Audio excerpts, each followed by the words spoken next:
حضور پاک علیہ السلام کا نام اذان میں آیا تو چومنا کیسے ہے؟ یار رسول اللہ صلی اللہ علیہ وسلم کے نام پہ صلی اللہ علیہ وسلم پڑھنا تو حدیث میں ثابت ہے. باقی یہ ملتان جانیاں قربان جانیاں والا مسئلہ شریعت میں کہی نہیں ہے. ویسے یہ ہے کہ جس منہ سے حضور کا نام نکلے چومنا ہے تو اس کی منہ کو چومنا ہے. جائز ہے یا ناجائز؟ اس پر شامیہ کا ایک حوالہ پیش کرتے ہیں کہ فتاوی شامیہ میں ہے کہ انگوٹھا چومنا بہت اچھا ہے. ٹوٹکوں میں لکھا ہوا ہے، امام شامی نے لکھا ہے ٹوٹکا یہ جس کی آنکھیں کمزور ہوں وہ جو آنکھوں پہ حضور کے نام پہ چومے تو آنکھ کی نور بڑھ جاتا ہے. تو بھائی ٹوٹکا اور ہوتا ہے. الرحمن الرحیم نحمدہ ونصلی ونسلم علی رسول الکریم اما بعد. یہ مفتی عبدالواحد قریشی صاحب ہیں جس کا آپ نے کلپ سنا ہوگا کہ کتنی ڈٹائی کے ساتھ جو ہے یہ شرعی ایک مسئلے کا مذاق اڑا رہا ہے کہ ملتان جانیہ قربان جانیہ والا مسئلہ جو ہے یہ شرعی مسئلہ نہیں ہوتا. اور دوسری جو انہوں نے بات کہی ہے کہ یہ ایک ٹوٹکا ہے، یعنی کوئی شرعی مسئلہ نہیں ہے بلکہ کہا کہ یہ ٹوٹکا ہے. علامہ شامی نے لکھا ہے کہ جس کی آنکھیں دکھتی ہوں تو وہ اگر آنکھ چوم کر لگائے گا تو ان کی نظر جو ہے وہ ٹھیک ہو جائے گی، روشن ہو جائے گی. تو میں یہاں پر یہ بات عرض کرتا ہوں کہ اتنا تو مان گئے کہ نام نبی چومنے سے، انگوٹھوں کو چومنے سے بوقت اذان آنکھیں تو درست ہوتی ہیں. چلو ثواب سمجھ کر نہیں، اپنی آنکھوں کو بچانے کے لیے اس پر عمل کر لیا کریں. چلو میں اس پر مزید شرعی حوالے بھی پیش کرتا ہوں. یہ حاشیہ طحطاوی علی مراکل الفلاح شرح نور الازاء، اس کے اندر یہ صفحہ نمبر 205 ہے. اس پر لکھا ہے کہ یستحب ان یقول عند سماع الاولی من الشہادتین للنبی صلی اللہ علیہ یا رسول اللہ، کہ یہ بات مستحب ہے کہ مؤذن کو جس وقت پہلی مرتبہ اشہد ان محمد رسول اللہ کہتے ہوئے سنو تو صلی اللہ علیہ یا رسول اللہ کے الفاظ دہراؤ. یہ کہنا مستحب ہے، صلی اللہ علیہ یا رسول اللہ کہنا مستحب ہے. اور دوسری بار وعند سماع ثانیتی، جب دوسری بار اشہد ان محمد رسول اللہ سنو مؤذن سے تو کہو قرۃ عینی بک یا رسول اللہ اللہم متعنی بالسمع والبصر، کہ آپ کے ساتھ ہے میری آنکھوں کی ٹھنڈک یا رسول اللہ صلی اللہ علیہ وسلم. اے اللہ نفع عطا فرما میری سماعت کو، میری بصارت کو. اور ساتھ لکھا بعد وضع بہامہ علی عینیہ، کہ یہ کلمات پہلے یہ کرنا ہے کہ انگوٹھوں کو چوم کر آنکھوں سے لگانا اور پھر یہ کلمات پڑھنے قرۃ عینی بک یا رسول اللہ اللہم متعنی بالسمع والبصر. اور اس کا اجر کیا ہے تو نتیجہ انہوں نے بیان کیا کہ فإنہ صلی اللہ علیہ وسلم یکون قائدا لہ فی الجنہ، کہ نبی کریم صلی اللہ تعالیٰ علیہ وسلم اس شخص کے لیے جنت میں قائد ہوں گے اور رہنما ہوں گے، پیشوا ہوں گے. نبی کریم صلی اللہ تعالی وسلم اس شخص کے جو شخص دنیا کے اندر اذان کے وقت اپنے انگوٹھوں کو چوم کر آنکھوں سے لگاتا رہا. تو کیا یہ صرف اس عمل نے دنیا کے اندر آنکھوں کو ٹھیک کیا ہے؟ یہ حاشیہ طحطاوی کے اندر تو انہوں نے لکھا کہ نبی کریم صلی اللہ تعالی وسلم اس کے راہبر و رہنما ہوں گے، جنت کے لیے انگلی پکڑ کر جنت میں لے جائیں گے. اور ساتھ کہا کہ یستحب، یہ کام مستحب ہے، یعنی علاج کرانا مستحب بتا رہے ہیں. بلکہ استحباب کا اطلاق دینی کاموں پر ہوتا ہے جب مسئلے کی ایک حیثیت، شرعی حیثیت بیان کی جاتی ہے کہ یہ کام جائز ہے، ناجائز ہے، مستحب ہے، اولا ہے، خلاف اولا ہے، واجب ہے، فرض ہے، تو وہاں یستحب مستحب کا بھی ایک مقام ہے. اور ذاکر الدلمی فی الفردوس، مسند الفردوس کے اندر امام الدلمی نے ذکر کیا ہے من حدیث ابی بکر صدیق رضی اللہ عنہ مرفوعا من مسح العین بباطن انملۃ السبابتین بعد تقبیلہما عند قول المؤذن اشہد ان محمد رسول اللہ وقال اشہد ان محمد عبدہ ورسولہ رضیت باللہ ربا وبالاسلام دینا وبمحمد نبیا حلت لہ شفاعتی. فرماتے ہیں کہ حضرت سیدنا صدیق اکبر رضی اللہ تعالیٰ عنہ سے یہ مرفوعاً مروی ہے کہ جس آدمی نے اپنی انگلیوں، شہادت والی انگلیوں کے پوروں کو چوم کر آنکھوں سے لگایا مؤذن کہ اشہد ان محمد رسول اللہ کہتے وقت، اور ساتھ یہ بھی کہا کہ اشہد ان محمد عبدہ ورسولہ، اور کہا کہ اے اللہ میں اللہ کے رب ہونے پہ راضی ہوں، اسلام کے دین ہونے پر راضی ہوں، اور محمد صلی اللہ تعالیٰ علیہ وسلم کے نبی ہونے پر راضی ہوں، تو سرکار فرماتے ہیں حلت لہ شفاعتی، اس آدمی کے لیے میری شفاعت واجب ہو گئی. تو جس کے لیے شفاعت واجب ہو رہی ہے یا ثابت ہو رہی ہے، شفاعت اس کے لیے حلال ہو رہی ہے، تو یہ صرف آنکھوں کے مرض کو دور کرنے والا ٹوٹکا نہیں ہے، بلکہ اللہ تعالیٰ کی طرف سے اس پر اجر و ثواب بھی ملتا ہے یہاں بھی اور آخرت کے اندر بھی اللہ تعالیٰ اس پر اجر و ثواب عطا فرمائے گا کہ نبی کریم صلی اللہ تعالیٰ علیہ وسلم اس آدمی کی شفاعت فرمائیں گے۔ اور اسی طرح انہوں نے مزید آگے بھی ذکر کیا ہے کہ یہ حضرت خضر علیہ السلام سے بھی مروی ہے، اور اگر کوئی بندہ اس حدیث پاک کو ضعیف حدیث کہتا ہے تو انہوں نے فرمایا کہ بابی مثل ہی یعمل فی الفضائل، کہ ایسی حدیث فضائل کے اندر قابل عمل ہوتی ہے، اس پر عمل کیا جاتا ہے۔ اور اسی طرح دوسرا حوالہ میں آپ کے سامنے پیش کرتا ہوں، یہ موضوعات الکبیر ملا علی قاری رحمۃ اللہ علیہ کی ہے۔ آپ فرماتے ہیں کہ علامہ سخاوی رحمۃ اللہ علیہ نے کہا ہے کہ انگوٹھے چومنے کے بارے میں احادیث کی اسانید صحیح نہیں ہے، یعنی حسن یا ضعیف ہیں، مطلب صحیح نہیں ہے، مرفوع ہونا ان کا صحیح نہیں ہے۔ تو اس بارے میں علامہ ملا علی قاری رحمۃ اللہ علیہ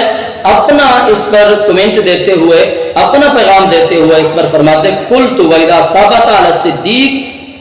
فَيَكْفِي الْأَعْمَالُ بِهِ۔ آپ فرماتے ہیں کہ میں کہتا ہوں کہ جب سیدنا صدیق اکبر رضی اللہ تعالیٰ عنہ سے یہ بات ثابت ہو چکی ہے تو عمل کے لیے اتنا ہی کافی ہے۔ کیوں؟ اس پر دلیل بھی دی ہے، لقولہ علیہ السلام علیکم بسنتی وسنت الخلفاء الراشدین، نبی کریم صلی اللہ تعالی وسلم نے فرمایا تم پر میرا طریقہ بھی لازم ہے اور میرے خلفاء راشدین کا طریقہ بھی تم پر لازم ہے۔ تو خلفاء راشدین میں سے سیدنا صدیق اکبر رضی اللہ تعالیٰ عنہ جب یہ عمل کر رہے ہیں تو پھر یہ عمل جو ہے وہ صدیق اکبر رضی اللہ تعالیٰ عنہ آنکھوں کے درد کی وجہ سے کر رہے تھے، اور اس پر عمل کرنا فرماتے ہیں ثابت ہے حضرت صدیق اکبر رضی اللہ تعالیٰ عنہ کی سنت سمجھ کر، اور صدیق اکبر رضی اللہ تعالیٰ عنہ کی سنت سمجھ کر بھی عمل کیا جائے گا تو اس پر ثواب ملے گا۔ اور یہ جو علامہ شامی رحمۃ اللہ علیہ کے حوالے سے کہہ رہے تھے نا کہ علامہ شامی نے ٹوٹکے کے طور پر ذکر کیا ہے، تو وہ بھی میں آپ کے سامنے رکھتا ہوں کہ علامہ شامی کے الفاظ دیکھیں، یہ فتاوی شامی رد المختار الدر المختار حاشیہ ابن عابدین جو ہے موجود ہے، یہ دوسری جلد ہے، اور اس کا صفحہ نمبر جو ہے وہ 84 ہے۔ اس پر انہوں نے لکھا، تفصیل سے انہوں نے لکھا ہے، یہاں پر بھی وہی الفاظ جو حاشیہ طحطاوی کے حوالے سے میں آپ کے سامنے رکھ چکا ہوں۔ انہوں نے فرمایا یستحب ان یقال عند سماع الاولى من الشہادۃ صلی اللہ علیہ یا رسول اللہ، فرماتے ہیں کہ پہلے مرتبہ شہادت کے سنتے وقت یہ کہنا صلی اللہ علیہ یا رسول اللہ یہ مستحب ہے،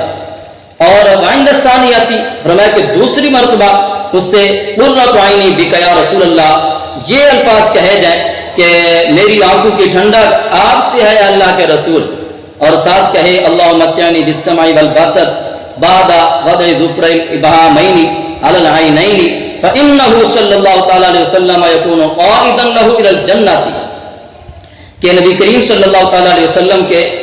اذان کا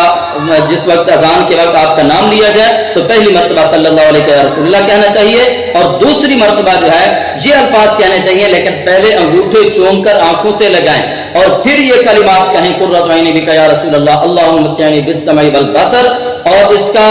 اجر کیا ملے گا؟ تو علامہ شامی فرماتے ہیں فإنہ علیہ السلام یکون قائدا لہ الی الجنہ، کہ جو آدمی یہ عمل کرتا ہے اس کے لیے نبی کریم صلی اللہ تعالی علیہ وسلم جنت کے رہنما بن جائیں گے، اس آدمی کے لیے ہاتھ پکڑ کر جنت میں لے جائیں گے۔ تو یہ علامہ شامی رحمۃ اللہ علیہ تو فرمائے کہ نبی کریم صلی اللہ تعالی وسلم انہیں جنت میں لے جائیں گے، اور یستحبو کے الفاظ بولیں کہ یہ کام کرنا اچھا ہے،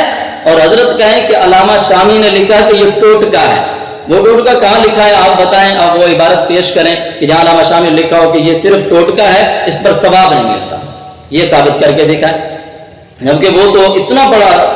بندے کو چاہیے کیا، یعنی بندہ کوئی عمل کرتا ہے، نماز پڑھتا ہے، روزہ رکھتا ہے، حج کرتا ہے، زکات دیتا ہے، صدقہ و خیرات کرتا ہے، تو اس سے اس کا مقصد کیا ہوتا ہے کہ اس عمل کی وجہ سے اللہ تعالیٰ میرا یہ عمل قبول فرمائے، اور اس کی وجہ سے نبی کریم صلی اللہ علیہ وسلم کی شفاعت حاصل ہو جائے، مجھے اللہ تعالیٰ کی طرف سے بخشش مل جائے، مجھے اللہ تعالیٰ کی طرف سے جہنم سے آزادی مل جائے، مجھے اللہ کی طرف سے جنت مل جائے۔ تو یہ عمل ایسا ہے کہ خود نبی کریم صلی اللہ علیہ وسلم ہاتھ پکڑ کر جنت میں لے جائیں گے۔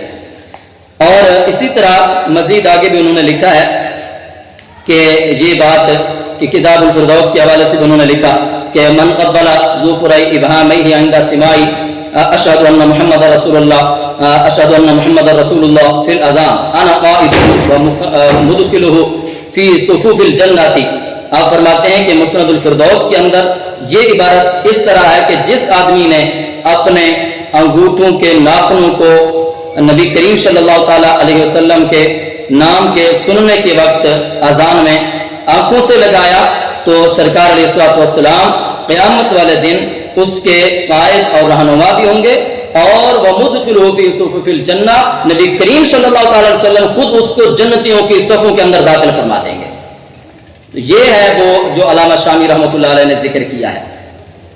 اور اس پر بعض نے اگرچہ یہ بات کہی ہے کہ جس طرح کہ مولا علی قاری رحمۃ اللہ علیہ کے حوالے سے میں ذکر کر چکا ہوں کہ انہوں نے کہا کہ علامہ سخاوی نے کہا ہے کہ اس حدیث کا مرفوع ہونا صحیح نہیں ہے، تو علامہ شامی رحمۃ اللہ علیہ فرماتے ہیں کہ ٹھیک ہے مرفوع ہونا صحیح نہیں ہے، وہ مولا علی قاری رحمۃ اللہ نے فرمایا اگر اس کا مرفوع ہونا صحیح نہیں ہے تو اس کا موقوف ہونا تو صحیح سے ثابت ہے، صدیق اکبر رضی اللہ تعالیٰ عنہ سے یہ عمل ثابت ہو چکا ہے، اور جب آپ سے یہ عمل ثابت ہو چکا ہے تو صدیق اکبر کی سنت بھی تو امت پر سرکار نے واجب اور لازم قرار دی ہے۔